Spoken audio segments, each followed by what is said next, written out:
అలాగే స్వామివారు ఇంకోటి కూడా చెప్తారు.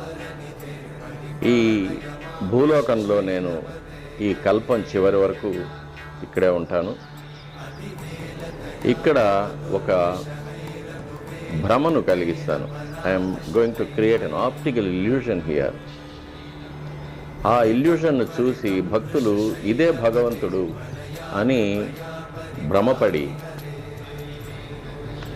కోరికలు కోరుతూ వెళ్ళిపోతూ ఉంటారు.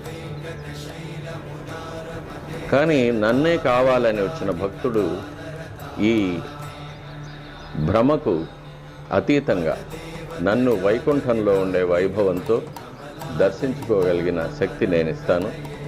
అతన్ని నాలో చేర్చుకుంటాను.